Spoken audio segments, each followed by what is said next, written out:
BPSC mains की तैयारी करने वालों के लिए मौर्य कला ये एक बहुत ही जरूरी टॉपिक है।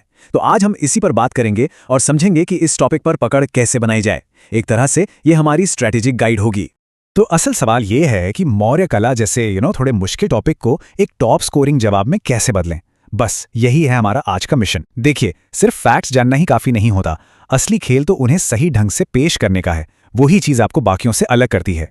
तो ये रहा हमारा रोड मैप। सबसे पहले समझेंगे कि सवाल क्या पूछता है, फिर एक जबरदस्त इंट्रोडक्शन तैयार करेंगे, फिर मेन बॉडी यानी इसके प्रकार और विशेषताओं को देखेंगे और आखिर में एक दमदार कंक्लूजन लिखेंगे। तो चलिए शुरू करते हैं और देखते हैं कि एक परफेक्ट जवाब कैसे बनाया जाता है। देखिए, किसी भी परीक्षा में अच्छा स्कोर करने का पहला नियम क्या है? एग्जामिनर के मन को पढ़ना। वो आपके जवाब में आखिर ढूंढ क्या रहे हैं, और इसका जवाब हमें सीधे सीधे सोर्स मटेरियल के स्ट्रक्चर से ही मिल जाता है। ये जो फ्लो चार्ट है ना, ये एक परफेक्ट आंसर का खाका है। समझिए, एग्जामिनर को 4 चीजें चाहिए। पहला, एक दमदार इंट्रोडक्शन। दूसरा, मौर्य कला की खासियतें क्या थीं। तीसरा, उस कला का उस समय के समाज पर क्या असर था। और चौथा, एक अच्छा सटीक कंक्लूजन। बस ये 4 पिलर हैं। तो चलिए अब जवाब के पहले हिस्से यानी इंट्रोडक्शन की बात करते हैं। और याद रखिए, first impression is the last impression. एक मजबूत इंट्रोडक्शन मतलब आधी जंग जीत ली। सबसे जरूरी बात, मौर्य कला को सिर्फ एक तरह की कला मत समझिए।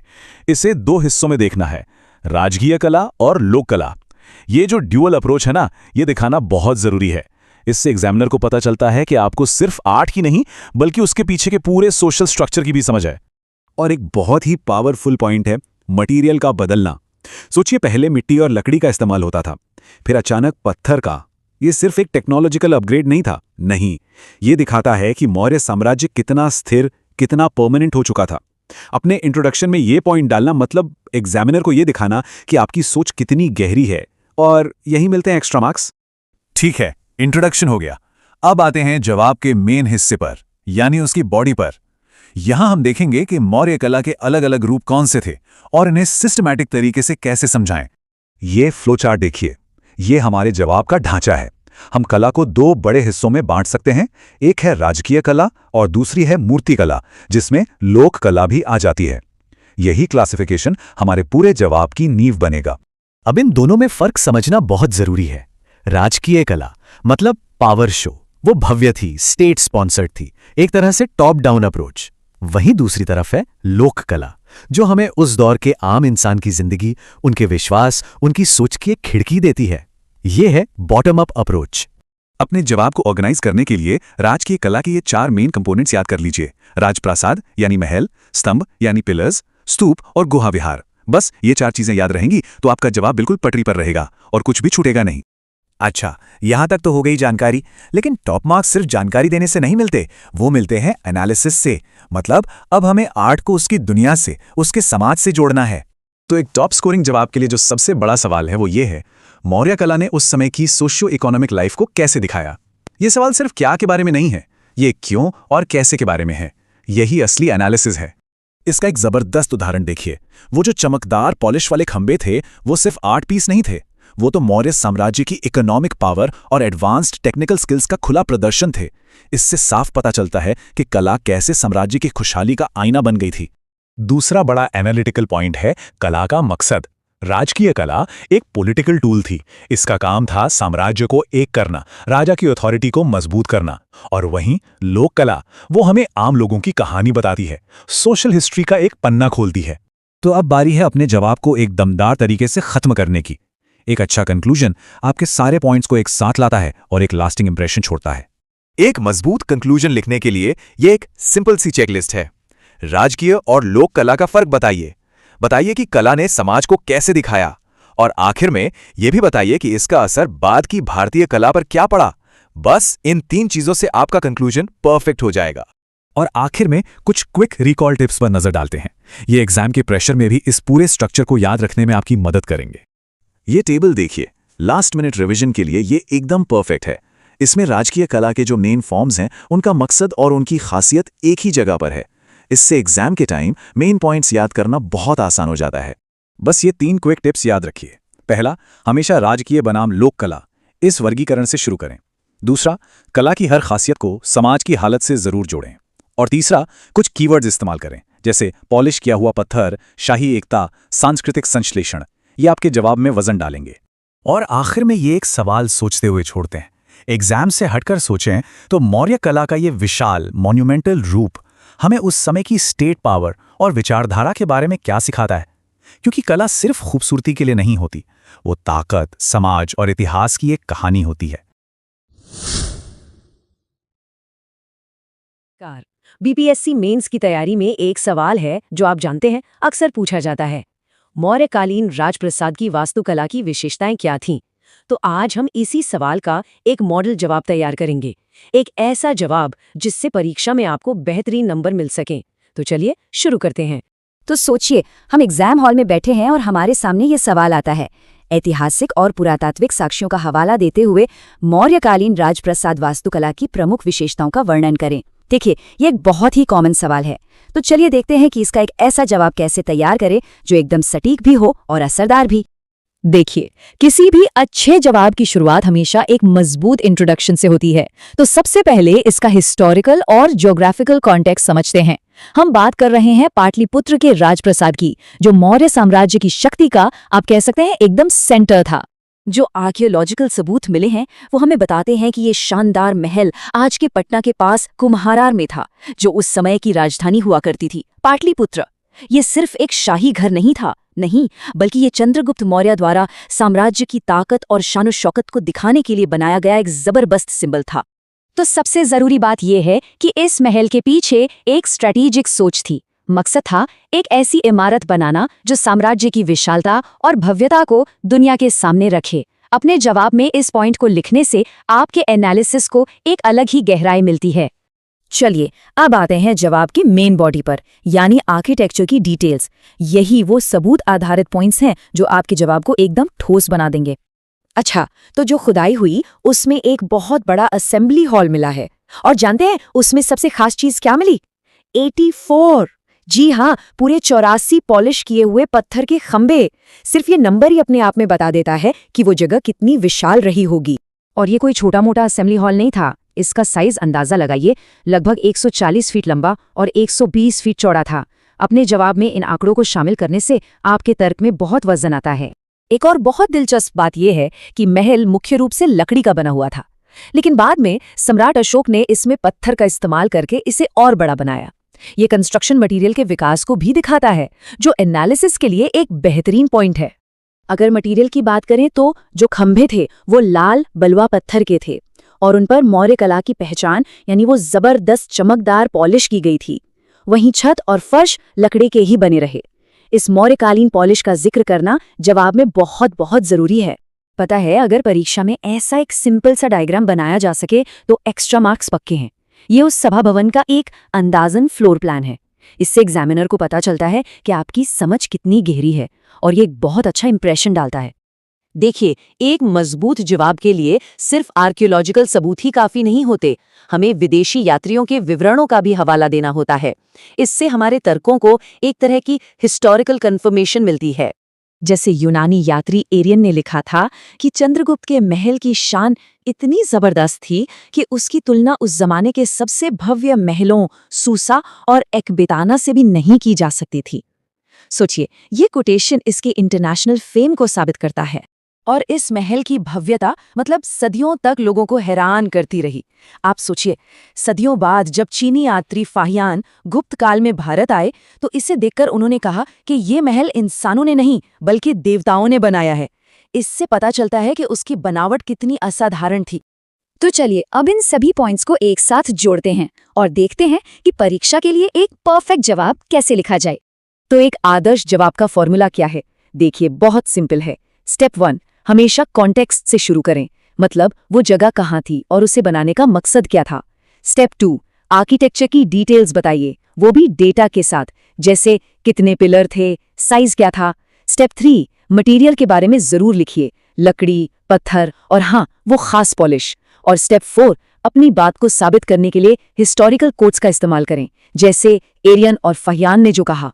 और ये जो समरी टेबल है, ये रिवीजन के लिए जबरदस्त टूल है।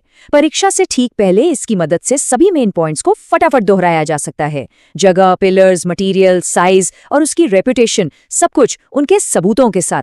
और आखिर में एक सवाल जो हमें सोचने पर मजबूर करता है, एक ऐसा साम्राज्य जो अपने पत्थर के शिलालेखों के लिए इतना मशहूर है, उसने अपना सबसे आलीशान महल लकड़ी जैसी एक कम टिकने वाली चीज से आखिर क्यों बनवाया होगा? इस पर विचार करना हमारे एनालिसिस को और भी गहरा बना सकता है।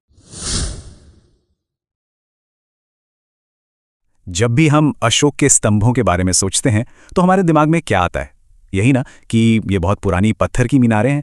पर क्या हो अगर मैं कहूं कि ये सिर्फ पत्थर नहीं थे, ये तो एक बहुत बड़े साम्राज्य की, आप कह सकते हैं, सबसे एडवांस्ड कम्युनिकेशन सिस्टम थी। तो चलिए आज अशोक के इन्हीं पत्थर के स्तंभों के राज खोलते हैं।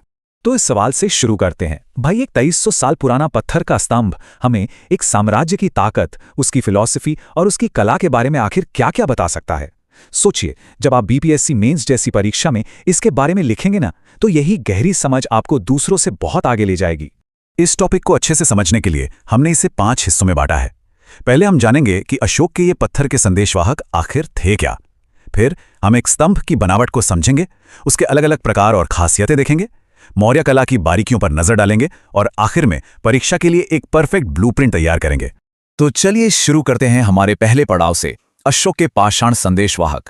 मतलब इनका मकसद क्या था और ये क्या घोषणा करते थे? तो सवाल ये उठता है कि अशोक ने आखिर ये इतने बड़े बड़े स्तंभ बनवाए ही क्यों? देखिए, इसकी कहानी की ना 2 परतें हैं। एक तरफ तो ये आस्था का प्रतीक थे, मतलब बुद्ध के जीवन से जुड़ी जो भी पवित्र जगहें थी वहां इन्हें लगाया गया, और दूसरी तरफ ये थे शासन के बहुत ही पावरफुल टूल्स। इन पर अशोक के धम्म यानी उनके जो नैतिक आदेश थे वो खुदे हुए थे। एक तरह से ये पूरे साम्राज्य में उनकी आवाज पहुंचाते थे। और हाँ, ये राज्य की शक्ति का ऐसा सिंबल था कि कोई उन्हें नजरअंदाज कर ही नहीं सकता था। अब जब हम ये जान गए हैं कि ये स्तंभ क्यों बनाए गए, तो आइए जरा इनकी बनावट को करीब से देखें। हमारा अगला सेक्शन है स्तंभ की शारीरिक रचना, यानी इसके डिजाइन को पार्ट बाय पार्ट समझना। देखिए, एक स्तंभ कई अलग अलग सिंबॉलिक हिस्सों से मिलकर बना है। परीक्षा में एक अच्छा जवाब लिखने के लिए इन हिस्सों और उनके नामों को समझना बहुत बहुत जरूरी है। तो चलिए एक एक करके इन्हें जानते हैं। सबसे पहले आता है तना या शाफ्ट। ये स्तंभ का मेन लंबा वाला हिस्सा है जो एक ही विशाल पत्थर से तराशा गया है, इसीलिए इसे एकाश्म या मोनोलिथिक कहते हैं। जरा सोचिए, ये कितनी बड़ी तकनीकी उपलब्धि थी।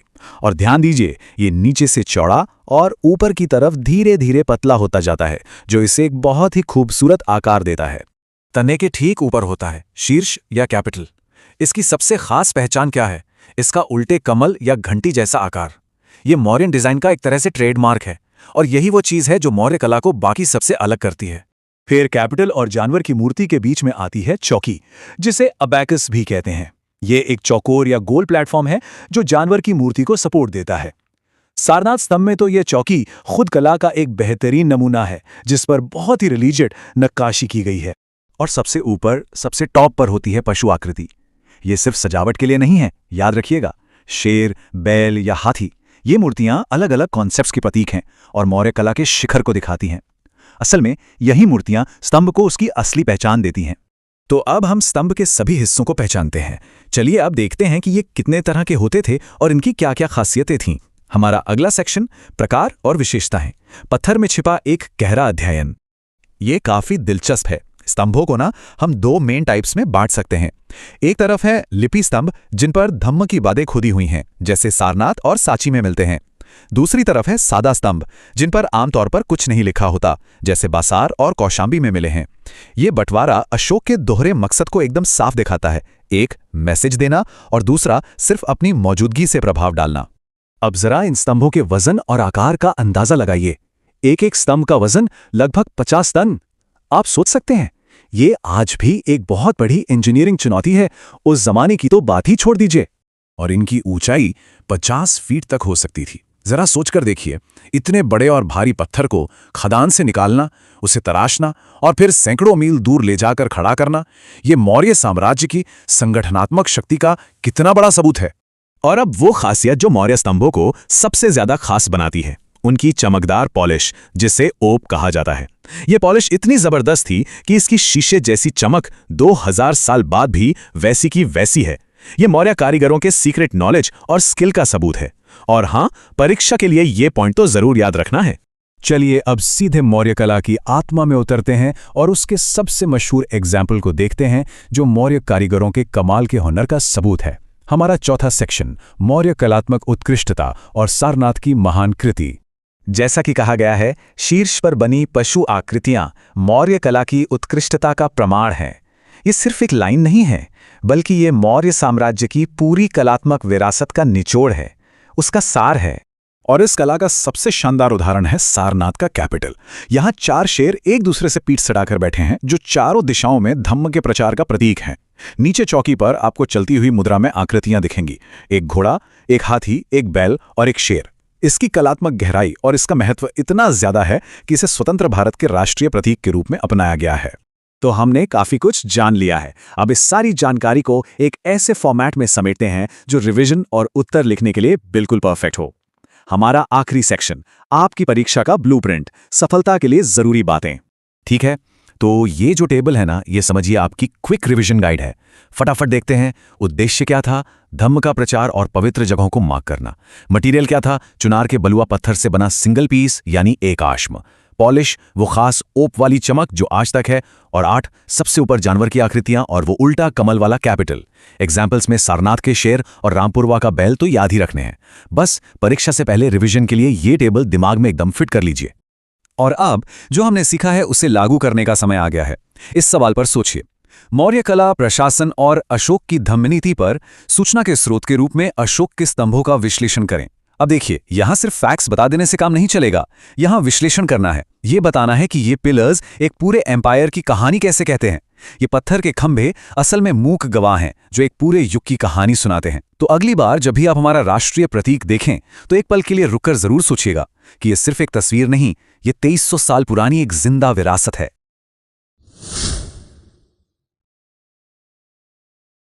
प्राचीन भारत की बात करते हैं तो हमारे सामने आती हैं कुछ विशाल, कुछ रहस्यमय इमारतें।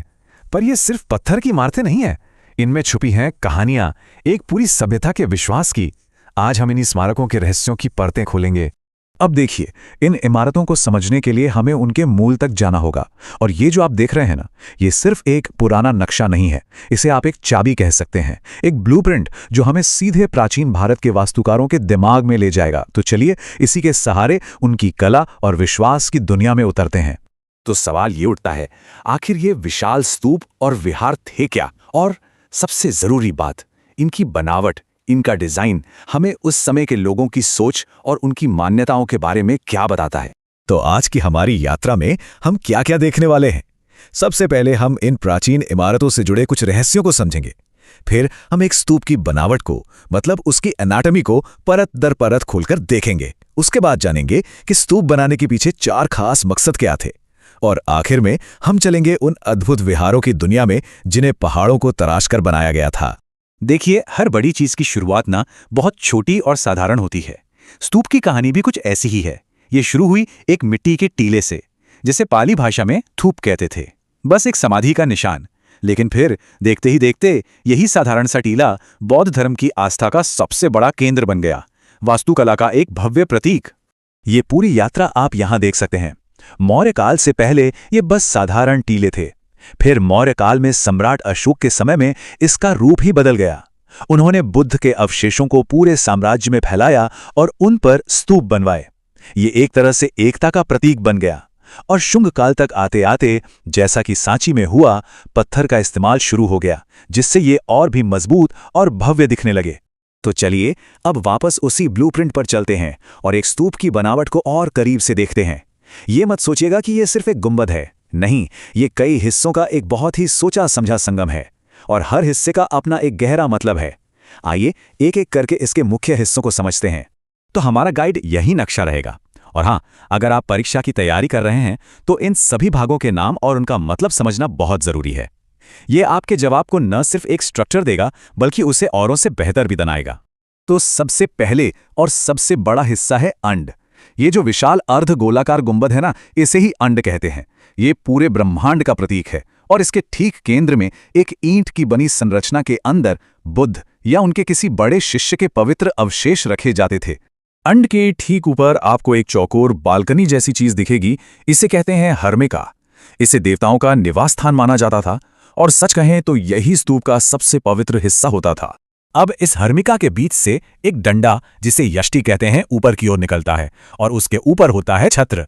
ये 3 स्तरीय छतरी बौद्ध धर्म के 3 रत्नों का प्रतीक है, बुद्ध, धम्म और संघ। ये सम्मान का चिन्ह है। पूरे स्तूप को चारों तरफ से एक पत्थर की रेलिंग मतलब वेदिका घेरे रहती है। इसका काम था पवित्र जगह को बाकी दुनिया से अलग करना। और इस वेदिका के अंदर ही घूमने के लिए एक रास्ता होता है जिसे प्रदक्षिणा पथ कहते हैं। भक्त इसी पर क्लॉकवाइज यानी घड़ी की दिशा में परिक्रमा करते थे। ये सिर्फ एक रस्म नहीं थी, बल्कि अपने आप में एक ध्यान की प्रक्रिया थी। और आखिर में परिसर में आने जाने के लिए ये जो शानदार गेटवेज हैं, इन्हें तोरण कहते हैं। ये सिर्फ दरवाजे नहीं थे, ये तो कला के अद्भुत नमूने थे, जिन पर बुद्ध के जीवन की कहानियां और जातक कथाएं बड़ी खूबसूरती से उकेरी गई थीं। अच्छा, अब यह समझना बहुत जरूरी है कि सारे स्तूप एक ही मकसद से नहीं बनाए गए थे। इनके निर्माण के पीछे 4 अलग-अलग और बहुत गहरे आध्यात्मिक उद्देश्य थे। चलिए देखते हैं कि वे क्या थे। तो देखिए, स्तूपों को 4 कैटेगरी में बांटा जा सकता है। पहले हैं शारीरिक स्तूप। ये सबसे पवित्र माने जाते हैं क्योंकि इनमें बुद्ध या उनके शिष्यों के शरीर के अवशेष जैसे हड्डी या दांत रखे होते थे। दूसरे पारिभोगिक स्तूप, जिनमें बुद्ध द्वारा इस्तेमाल की गई चीजें जैसे उनका भिक्षा पात्र या कपड़े रखे जाते थे। तीसरे उद्देश्यिक स्तूप, जो बुद्ध के जीवन से जुड़ी किसी खास जगह या घटना की याद में बनाए जाते थे। और आखिर में संकल्पिक स्तूप, जो आम लोग अपनी श्रद्धा दिखाने और पुण्य कमाने के लिए बनवाते थे। ये अक्सर छोटे होते थे। तो अभी तक हमने उन इमारतों की बात की जो जमीन से ऊपर की ओर बनाई गईं। अब चलिए उन संरचनाओं की ओर चलते हैं जिन्हें अंदर की ओर तराशा गया था, यानी गुहा विहार या गुफा मठ। ये वास्तुकला का एक बिल्कुल ही अलग कॉन्सेप्ट है। यहाँ बनाने वालों ने ईंट पत्थर जोड़ने के बजाय सीधे विशाल पहाड़ों को अंदर से खोखला कर दिया और भिक्षुओं के रहने और ध्यान करने के लिए जगह बना दी। जरा सोचिए कितनी मेहनत और इंजीनियरिंग लगी होगी इसमें। मौर्य काल की इन गुफाओं की जो सबसे हैरान करने वाली बात है ना, वो है इनकी दीवारों की पॉलिश, शीशे की तरह चमकती हुई। सोचकर ही हैरानी होती है कि उस जमाने में बिना किसी आधुनिक मशीन के चट्टान को इतना चिकना कैसे किया गया होगा। ये गुफाएं, जिन्हें सम्राट अशोक ने आजीवक संप्रदाय के संतों के लिए बनवाया था, अपनी बनावट के लिए भी मशहूर हैं। जैसे गोपिका गुफा को देखिए, ये एक सुरंग की तरह है जिसके दोनों सिरों पर गोल मंडप हैं। उस दौर की वास्तुकला का एक बेजोड़ नमूना है ये। तो हमने यहाँ 2 बिल्कुल अलग नजरिए देखे। एक तरफ स्तूप जो धरती से आसमान की ओर उठते हैं और दूसरी तरफ विहार जो धरती के ही दिल में शांति और सुकून ढूंढते हैं। दोनों ही अपने अपने तरीके से विश्वास और इंजीनियरिंग का एक अद्भुत संगम है। और ये पूरी कहानी हमें एक आखिरी और बहुत ही दिलचस्प सवाल पर लाकर छोड़ देती है कि आखिर प्राचीन इंजीनियरों ने बिना आज के औजारों के ठोस चट्टानी दीवारों पर वो शीशे जैसी चमक कैसे हासिल की जो हजारों सालों बाद आज भी वैसी ही है। ये एक ऐसा सवाल है जो हमें प्राचीन भारत के कारीगरों के अविश्वसनीय हुनर और उनकी लगन की याद दिलाता है।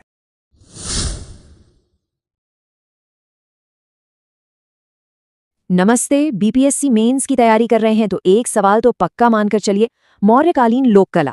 लेकिन सवाल यह है कि ऐसा जवाब कैसे लिखें जो आपको दूसरों से 2 कदम आगे रखे। आज हम इसी पर बात करेंगे, एक एक करके सारी परतें खोलेंगे ताकि इस टॉपिक में पूरे नंबर पक्के हो जाएं। तो चलिए शुरू करते हैं। तो ये रहा हमारा आज का पूरा रोड मैप। और जानते हैं, ये सिर्फ इस चर्चा का रोड मैप नहीं है, ये आपके परफेक्ट आंसर का स्ट्रक्चर भी है। सबसे पहले एक दमदार इंट्रोडक्शन, फिर हम लोक कला के 2 मेन पिलर्स यानी मिट्टी के बर्तन और पत्थर की मूर्तियों को गहराई से समझेंगे। साथ में देखेंगे कुछ जबरदस्त एग्जाम्पल्स और आखिर में एक प्रैक्टिस क्वेश्चन से अपनी तैयारी को टेस्ट करेंगे। देखिए, किसी भी अच्छे जवाब की पहली शर्त होती है एक सटीक शुरुआत। तो सबसे पहले ये समझते हैं कि मौर्य काल में जब हम लोक कला कहते हैं तो इसका असली मतलब क्या था। ये राजा महाराजाओं की कला से मतलब दरबारी कला से अलग कैसे थी। चलिए इसी सवाल का जवाब ढूंढते हैं। तो बात सीधी सी है, लोक कला मतलब आम लोगों की कला, आम लोगों की कहानी। ये वो कला थी जो किसी राजा के हुक्म से नहीं बल्कि लोगों के दिल से निकलती थी। आप सोचिए, उस जमाने का आम इंसान कैसे जीता था, क्या सोचता था, किसमें विश्वास रखता था। इन सब की एक सच्ची तस्वीर हमें इसी लोक कला में मिलती है। अब आते हैं हमारे जवाब के पहले मजबूत स्तंभ पर, और वो है मृदभांड यानी मिट्टी के बर्तन। ये सिर्फ बर्तन नहीं थे, ये उस समाज की रोजमर्रा की जिंदगी और उनकी कलात्मकता का एक खूबसूरत संगम थे। यहाँ पर जरा ध्यान दीजिएगा, एक कीवर्ड है जो परीक्षक आपके जवाब में जरूर ढूंढेंगे। उत्तरी काले पॉलिश वाले बर्तन, या शॉर्ट में कहें तो NBPW। ये नाम बिल्कुल मत भूलिएगा। इनकी खासियत थी इनकी एकदम शीशे जैसी चमकदार काली सतह। और सबसे बड़ी बात, ज्यादातर ये बर्तन बिहार के पाटलिपुत्र के आसपास मिले हैं, तो हमारे लिए तो ये और भी जरूरी हो जाता है। चलिए अब बात करते हैं हमारे जवाब के दूसरे और शायद सबसे शानदार पिलर की, पत्थर की मूर्तियां।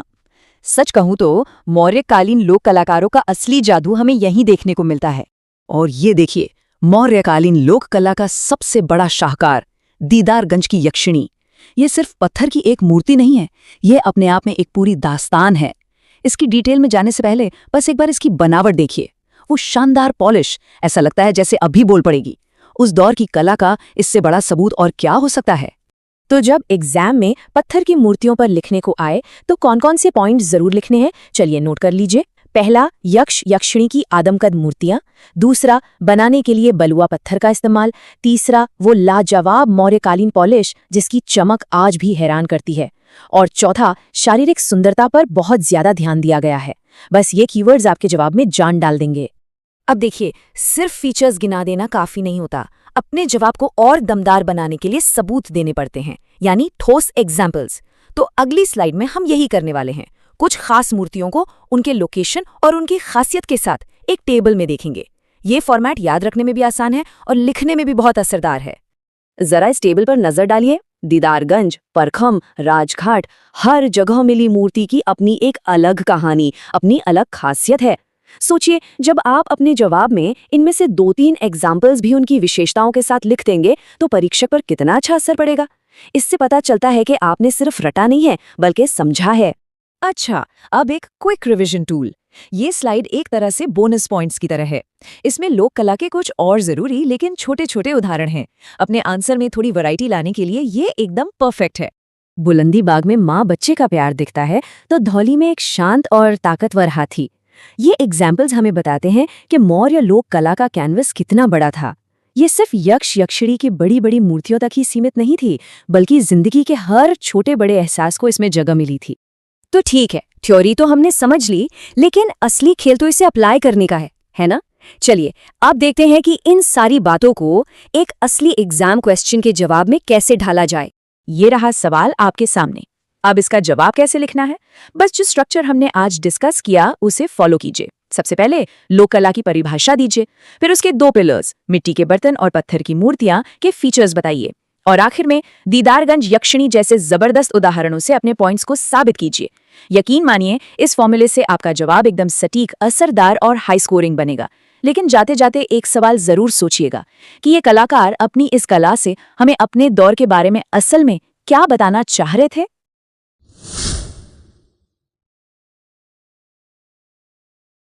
नमस्कार। बीपीएससी मेंस की तैयारी करने वालों के लिए एक बहुत ही कॉमन सवाल है जो अक्सर परेशान करता है। सवाल ये है कि क्या मौर्य कला पर कोई विदेशी प्रभाव था? तो आज हम इसी मुश्किल सवाल का जवाब ढूंढेंगे, वो भी एकदम क्लियर और स्ट्रक्चर्ड तरीके से, ताकि एग्जाम में बेहतरीन नंबर मिले। ठीक है, तो चलिए शुरू करते हैं। देखिए, हमने इस पूरे विश्लेषण को इस तरह से बनाया है जैसे कोई टॉपर अपना जवाब लिखता है। हम सबसे पहले सवाल को समझेंगे, फिर देखेंगे कि बड़े बड़े इतिहासकार क्या कहते हैं, सबूतों पर नजर डालेंगे और आखिर में एक क्विक समरी टेबल देखेंगे। ये समझिए कि ये आपकी सफलता का एक तरह से रोड मैप है। तो सबसे पहला कदम, किसी भी जवाब को लिखने से पहले ये समझना बहुत जरूरी है कि आखिर सवाल क्या है। तो चलिए देखते हैं कि एग्जाम में ये सवाल आता कैसे है। सवाल कुछ इस तरह से आता है, प्रमुख ऐतिहासिक दृष्टिकोणों और साक्ष्यों का हवाला देते हुए मौर्य कला पर विदेशी प्रभावों का आलोचनात्मक विश्लेषण करें। चिंता मत कीजिए, जब हम ये विश्लेषण खत्म करेंगे तो इस सवाल का एक सॉलिड और असरदार जवाब देने के लिए सारे जरूरी पॉइंट्स और एक क्लियर फ्रेमवर्क हमारे पास होगा। अब आता है दूसरा हिस्सा, यानी हमारे जवाब की नींव। देखिए, एक अच्छा जवाब हमेशा एक्सपर्ट्स की राय पर टिका होता है। तो चलिए देखते हैं कि इस टॉपिक पर बड़े बड़े इतिहासकार क्या कहते हैं, क्योंकि यही हमारे पूरे तर्क का बेस बनेगा। तो मूल बात यह है कि हाँ, मौर्य कला अपने आप में यूनिक और पूरी तरह से भारतीय है, इसमें कोई शक नहीं। लेकिन कई बड़े इतिहासकार ये भी मानते हैं कि इसे प्रेरणा कहीं ना कहीं बाहर से भी मिली थी। और बस यही वो मेन पॉइंट है जिससे हम अब सबूतों के साथ देखने वाले हैं। और हाँ, अपने जवाब को और भी दमदार बनाने के लिए कुछ नाम याद रखने बहुत जरूरी हैं, जैसे जॉन मार्शल, निहार रंजन रे और पर्सी ब्राउन। जब आप इन इतिहासकारों का नाम लेते हैं तो आपके तर्क में वजन आ जाता है, एक विश्वसनीयता आती है। चलिए, तर्क तो हमने सेट कर लिया, पर सबूत कहाँ है? बिना सबूत के तो बात नहीं बनेगी। तो अब हम सबूतों की पड़ताल करेंगे और शुरुआत करेंगे मौर्य काल की सबसे शानदार निशानियों से, यानी उनके विशाल स्तंभ और भव्य महलों से। देखिए, ये जो बातें हो रही है ना, ये कोई हवाई बातें नहीं हैं। इतिहासकारों ने बहुत साफ तौर पर मौर्य कला और प्राचीन ईरानी यानी अकेमेनिड साम्राज्य की कला के बीच एक गहरे कनेक्शन की तरफ इशारा किया है। तो चलिए इस कनेक्शन को थोड़ा और करीब से समझते हैं।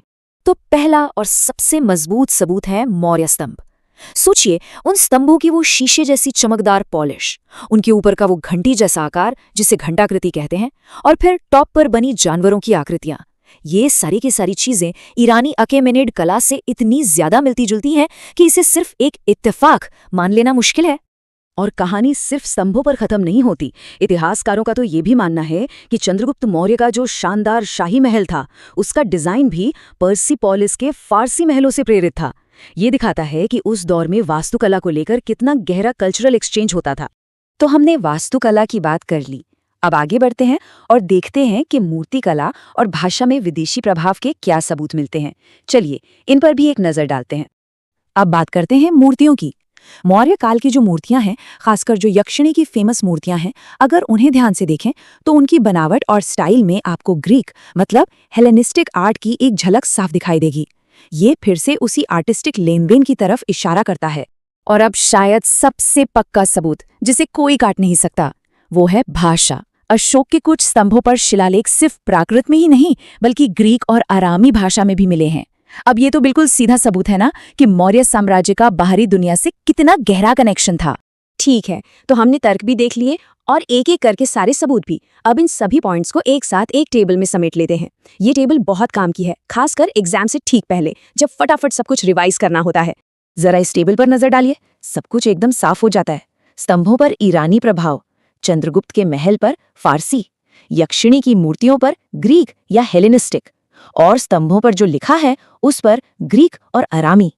यकीन मानिए, एग्जाम के प्रेशर में भी ये ढांचा आपको सारे मेन पॉइंट्स याद रखने में बहुत मदद करेगा। तो सबसे जरूरी बात क्या निकल कर आती है? यही कि अच्छे नंबर सिर्फ जानकारी होने से नहीं मिलते, बल्कि उस जानकारी को एक स्ट्रक्चर्ड और लॉजिकल तरीके से पेश करने से मिलते हैं।